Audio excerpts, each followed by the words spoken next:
4, 3, 2, 1. Welcome today to the Strategy and Communication Services Committee for February 14th. Happy Valentine's Day. On this committee is Councillor Bosch, Mayor Clayton, Grant Berg. I'll be filling in for him today, and myself, Kevin O'Toole. Call the order, and we have no delegations. We have one report, and that is 3.1, the service area update. And Ms. McCracken, would you like to go on, Chief of Staff? Thank you, Chair O'Toole. So for the service area update today, we'll start with Executive Services and Strategies, who've been very focused on stakeholder engagement, development and scheduling of some semi-annual meetings to occur between City Council and the airport, Aquaterra, and Grande Prairie Public Library. The intention of these meetings is to further enhance the working relationship between the city and each entity. We're also developing a series of introductory meetings, which have already started with the Mayor, our Chief Investment Officer, and myself with key industry stakeholders within the city. City Clerk's area has been working on a procurement of an RFP for automated voting services, and also the amendment to the Subdivision Appeal Board bylaw, which will be brought forth today for committee and council consideration. And our administrative policy framework redevelopment has moved on to the next stage, which is internal and jurisdictional document scanning and drafting.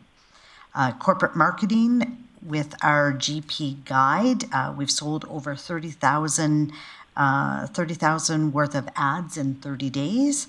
And they're also working on the branding project with contractors on research and timelines, deadlines. Intergovernmental affairs, we had an exceptionally busy week last week in Ottawa with Council, where we were hosting several meetings with federal ministers, with MPs, federal department officials for advocacy on a number of items that are important to the city of Grande Prairie. It was a very successful advocacy week. We're also developing advocacy priorities in regards to the upcoming provincial election. Corporate communications, we have a draft annual report, which is now completed and it's just being circulated to our corporate leadership team for feedback before it goes to print. And on the human resources front, they're exceptionally busy as always. Our very first onboarding new employee, the One program, held its first session yesterday. It was very successful. A number of members from CLT attended as well. And I think we're all very impressed with this new standardized approach for new employees into the organization. Should note that members of council and CLT are always welcome to come and greet our new employees. These will be held every 2 weeks for anyone coming into the organization. And lastly, I had mentioned in my last update that HR did a vlog for internal staff members. And the second one, it was very well received. We had 275 views on the Signet homepage. And the second one's going to be posted on February 21st. And that is the full report, Chair. All right. Anybody from committee have any questions? I see none. So, Mr. Bressie, go ahead. Great. Thank you. Could you tell me a little bit more about that automated voting that's out for RFP? Through the chair, I don't have a lot of details on this. Our city clerk has been working on this. We can have a more fulsome report come. Is it for election? Is it? Yes. Gotcha. Election purposes, yes. And is it basically just doing a better job of what we're already doing, or is there significant change to our process that a voter would see being contemplated? So a number of jurisdictions have either already moved to automated voting for municipal elections in particular. I know City of Edmonton was contemplating something like this. I think it's a way of the future. So looking at all of the options, what we need to do in order to prepare before the next municipal election to have automated voting in place. So, sorry, I just don't understand what you mean by automated voting. So automated voting, and correct me if I'm wrong, but automated voting would be online voting is one of the options. So, but I think, sorry, we can come forward with additional details. Yeah. Okay. I thank you very much for your report. I see no other questions, so we'll move on to item 4. No correspondence for us. No other business, but we do have item 6, bylaw and policy review, and it's bylaw C-1444, subdivision and development appeal board amendments. Ms. Leona Hansen presenting.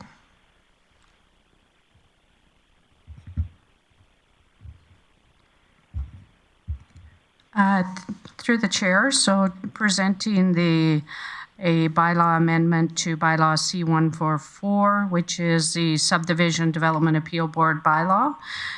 Their recommendation is for committee to recommend council give 3 readings to bylaw C-144A, being the Subdivision and Development Appeal Board bylaw as presented.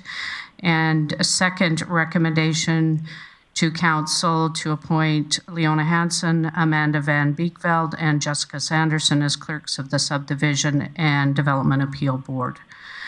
With the updates that are made, there was a review conducted. There are a number of recommendations put forward for the amendment.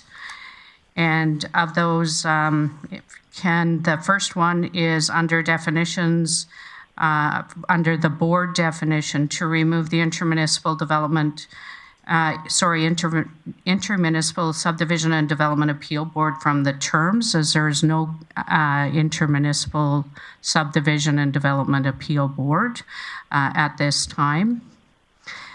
The second one is to change a term development permit, and more for clarification. So some of these have been for clarification purposes, and to align with the land use bylaw C-1260.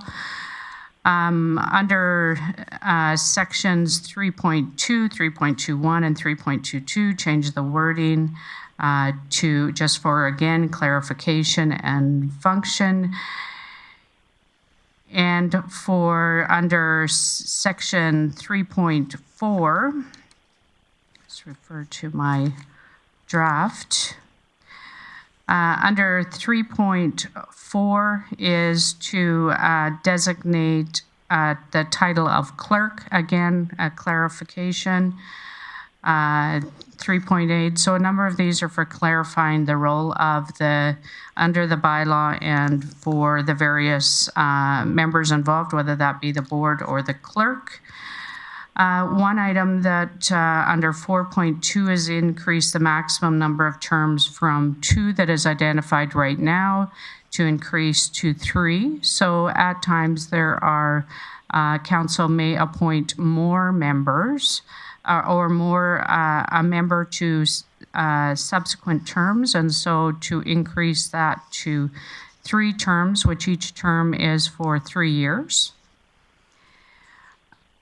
Under 5.1, and this change is to have council appoint a chair of the Subdivision and Development Appeal Board on an annual basis. Currently, the chair is selected at the hearing amongst the members of the board. And this is recommended for improved functionality, to give the chair an opportunity to prepare before the hearing actually takes place, so they would know in advance. If the chair is not available, then the bylaw allows for a board member then to become the acting chair in that place. Under section 6.1, and to comply with the act, is to allow for the appointment of 1 or more clerks as opposed to just 1.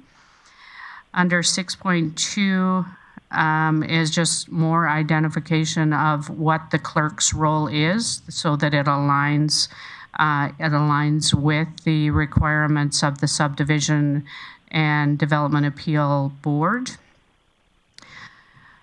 Under 9.3 through 9.6, we wanted to address the fees. So under the Act, it indicates the council may set the fees for the Subdivision and Development Appeal Board. And so within 9.3 and 9.2 through 9.6, it's identifying that for 9.3, for example, if the appellant is successful in their application for the appeal, then their fee would be refunded, is what the recommendation is. This has been a standing practice already, but wanting to ensure that it's outlined within the bylaw and it's very clear as to what that is. So then it goes on to 9.4, indicating, and 9.5 and 9.6 basically is indicating how they will be refunded and within what time frame. So 45 days that is identified in 9.6 is to ensure we're allowing adequate time after the decision so that it can go through a process, and the expectation is that the refund is immediate. As soon as that decision is made. Under 9.5, this section is referring to if an appellant has filed a request to appeal a decision, that they have up to 5 business days in order to withdraw, and they would receive that refund. After that, then it would proceed and there would be no refund unless they want. So if they were to withdraw the day of the hearing, for example, there would be no refund because all parties would have incurred costs by that time. And so that was the allowance in that particular item.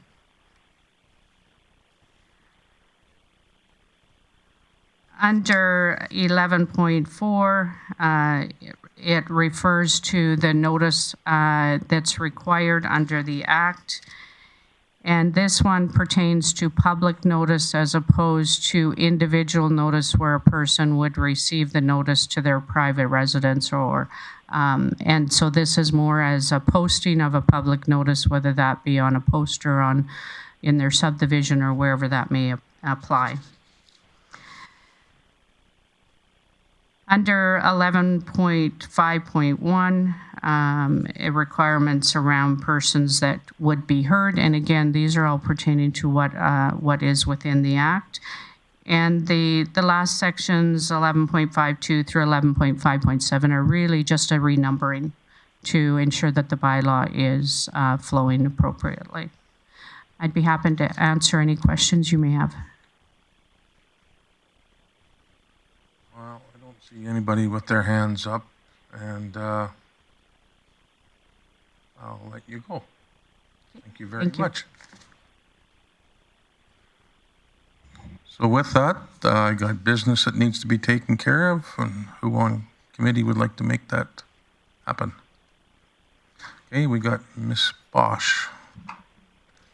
Thank you, Chair O'Toole. I move that committee recommend council, number 1, give 3 readings to bylaw C1444A, being an amendment to the Subdivision and Development Appeal Board bylaw as presented, and number 2, appoint Leona Hansen, Amanda Van Bleek, and Jessica Sanderson as clerks for the Subdivision and Development Appeal Board. Bleakfeld, what did I say? Van Bleek? Now that's really bleak. Okay. Okay, that motion is definitely in order. Call for the vote.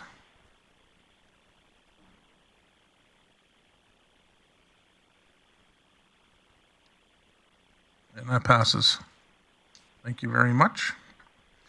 We go to the outstanding items list. And not even sure where that is here. Do we have one?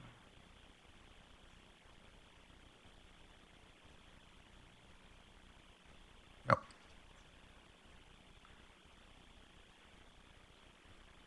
the Chief of Staff like to continue on with your reporting?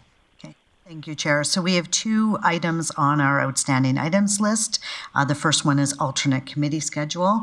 The report for this is almost finalized, and we will be coming forward with this shortly. And the second one is Truth and Reconciliation and Indigenous Relations update. That one is on schedule as well to be presented shortly. Thank you very much, Ms. McCracken. And Lindy, you're on the spot again. Thank you. No names. We're good. I move committee receive the February 14th, 2023 outstandings items list as presented for information. Motion's good.